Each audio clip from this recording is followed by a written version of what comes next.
സംസ്ഥാനത്ത് പെയ്യുന്ന അതിശക്തമായ മഴയിൽ 100ഓളം സ്ഥലങ്ങളിൽ വൻ മണ്ണിടിച്ചിലും വെള്ളപ്പൊക്കവും. തിരുവനന്തപുരം, പത്തനംതിട്ട, ഇടുക്കി, കൊല്ലം, കാസർഗോഡ് ജില്ലകളിലാണ് ദുരിതം കടുത്തിരിക്കുന്നത്.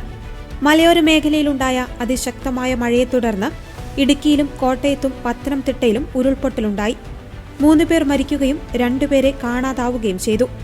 ഇടുക്കിയിലും കോട്ടയത്തുമാണ് മരണമുണ്ടായത്.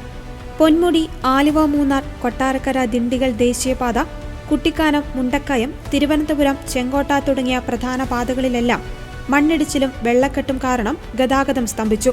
പൊന്മുടിയിലേക്ക് യാത്രാവിലക്ക് ഏർപ്പെടുത്തി. പമ്പാ നദി കരകവിഞ്ഞൊഴുകിയതിനെ തുടർന്ന് റാന്നി, ഇട്ടിയപ്പാറ, വടശ്ശേരിക്കര പ്രദേശങ്ങൾ വെള്ളത്തിനടിയിലായി. 2018 സമാനമായ സാഹചര്യമാണ് ഇവിടെയുള്ളത്. വീടുകളിൽ കുടുങ്ങിയവരെ ഫയർഫോഴ്സ് ഡിങ്കി ബോട്ടുകളിൽ സുരക്ഷിത കേന്ദ്രങ്ങളിലേക്ക് മാറ്റിക്കൊണ്ടിരിക്കുകയാണ്. ചെങ്ങന്നൂർ, തിരുവല്ല, പാണ്ടനാട് മേഖലകളിലും അതീവ ജാഗ്രതാ നിർദ്ദേശമുണ്ട്. ഇടുക്കി പോലീസ് സ്റ്റേഷനിലും വീടുകളിലും ചെളി കയറി. കല്ലാർകുട്ടി, മലങ്കര അണക്കെട്ടുകളുടെ ഷട്ടറുകൾ ഉയർത്തി. കൊല്ലത്ത് ചാലിയക്കര ആറും കുളത്തൂപ്പുഴയാറും കരകവിഞ്ഞൊഴുകിയതോടെ പാലരുവി വെള്ളച്ചാട്ടം അടച്ചു. അതേസമയം കാസർഗോഡ് രൂക്ഷമായ കടൽക്ഷോഭം അനുഭവപ്പെട്ടു. കാവുകോടി അടക്കമുള്ള തീരദേശങ്ങളിൽ ശക്തമായ തിരമാലകളിൽ റോഡുകളും ഇലക്ട്രിക് പോസ്റ്റുകളും കടലെടുത്തു. മഴ മുന്നറിയിപ്പുകളെ തുടർന്ന് സംസ്ഥാനത്തെ 9 ജില്ലകളിലെ വിദ്യാഭ്യാസ സ്ഥാപനങ്ങൾക്ക് അവധി പ്രഖ്യാപിച്ചിട്ടുണ്ട്.